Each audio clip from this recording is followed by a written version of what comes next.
You've been told that to master reality means to control it, to bend life to your will, to conquer thought, time, and circumstance. But what if mastery was never about control? What if reality responds, not to the strength of your grip, but to the depth of your surrender? The enlightened ones discovered a secret that shatters the logic of the world. Power does not arise from domination. It is born from dissolution. When the idea of someone trying to control life fades, a different kind of power emerges, quiet, radiant, and unstoppable. Reality begins to move with you because there is no longer a you standing against it. To the unawakened mind, this sounds impossible. How could letting go lead to mastery? How could surrender be the path to dominion? The answer lies in a simple truth. You are not the wave struggling to master the ocean. You are the ocean pretending to be a wave. The moment you remember that, everything changes. The struggle ends, and in its place comes effortless movement, a harmony between being and becoming. When consciousness ceases to resist itself, reality obeys naturally, not as a servant to a master, but as reflection to light. Most people climb toward heaven. They chase enlightenment as though it were a mountaintop, higher frequencies, brighter visions, greater control. But the wise discovered that the infinite is not reached by ascending. It is revealed by descending, by falling inward into stillness.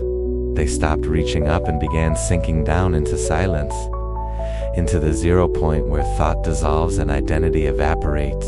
And there, in the quiet beyond striving, the illusion of separation died. From that death, a new kind of life was born, life without resistance, awareness without center, power without will. The enlightened ones did not rise above the world. They sank beneath it into the ground of being itself. What they found was not emptiness, but fullness, not a void, but the source from which all things arise. The kingdom of God is within you, said Christ, not as a metaphor, but as a map. It is not in the sky or the stars, but in the silent chamber of awareness where all experience begins. Here, every thought, emotion, and sensation moves like ripples upon a vast, still lake. And when you no longer identify with the ripples, you remember that you are the water itself. To command reality, you do not seize it. You become transparent to it, a clear vessel through which the current of existence can move unimpeded.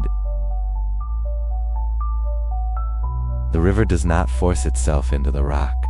It flows where there is space, so too with divine energy. It cannot pour into a vessel already filled with noise, with the sediment of beliefs, stories, fears, and desires. Most people live as clay jars, cracked, heavy, and cluttered with the debris of conditioning. But the enlightened became golden vessels, hollow, unblemished, open. They emptied themselves of everything false so that the infinite could move through them freely.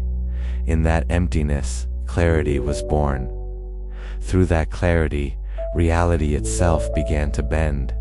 For when the jar is empty, the water of life reflects the heavens perfectly.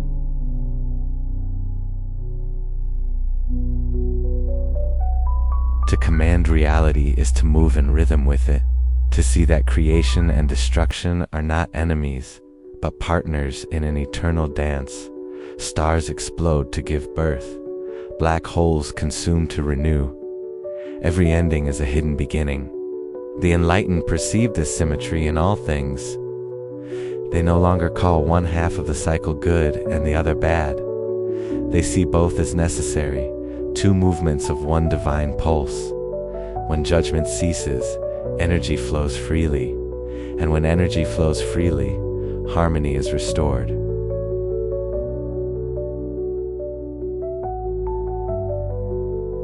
Science speaks of matter, energy, and frequency. The mystic sees beyond those words to the living field from which they arise. Everything you see, touch, or imagine is made of the same essence, consciousness itself, dreaming in infinite forms. To the mind, the world appears fragmented. To awareness, it is one seamless movement, like the ocean folding itself into waves. When this is seen clearly, control becomes irrelevant, for there is nothing to control, only consciousness interacting with itself.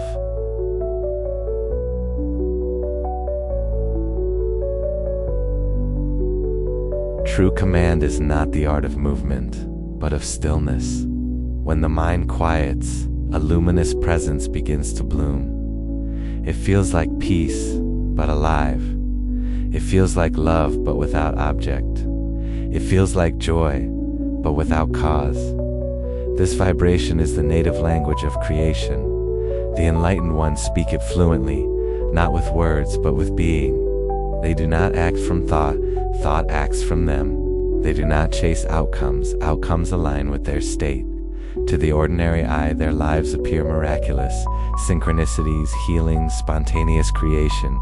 But to them, it is not miracle. It is natural order restored.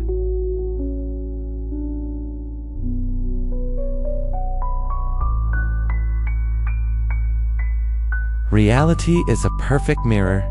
It reflects not what you wish for, but what you are. If your consciousness is divided by fear and doubt, the world fractures.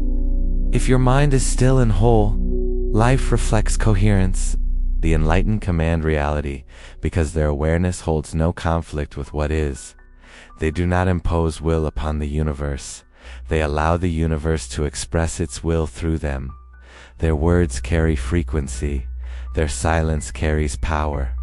Their mere presence reorganizes the field around them, not through force, but through resonance.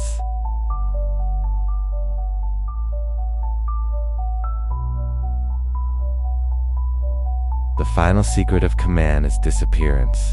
When the I dissolves, what remains is the source itself, the one infinite consciousness playing through countless forms. From this state, creation obeys instantly, because there is no distance between thought and manifestation. Their imagination becomes divine architecture. Their vision becomes form, not because they control reality, but because they are no longer separate from it.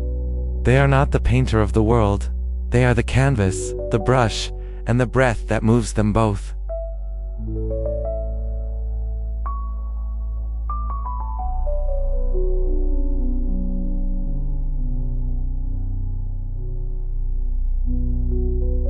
This is the great reversal. The journey does not lead outward into the stars, but inward into silence. The throne of creation is not in heaven above, but in the heart within. Those who find it cease to strive. They do not seek to dominate reality. They become transparent enough for reality to move through them. They no longer live as fragments chasing wholeness. They live as wholeness expressing as fragments. The enlightened command reality not by becoming gods, but by remembering that there was never anything but God.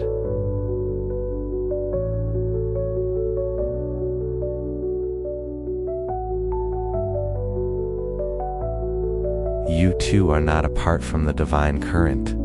You are the current itself, dreaming of separation, yearning to awaken. Stop trying to rise higher, descend deeper, fall into stillness. Empty the jar. The less you try to command life, the more it obeys. Not because you gain control, but because you disappear into the harmony that was always commanding everything. When nothing in you resists what is, everything moves as you. That is the first and final secret of true power. To become nothing, and in becoming nothing, become everything.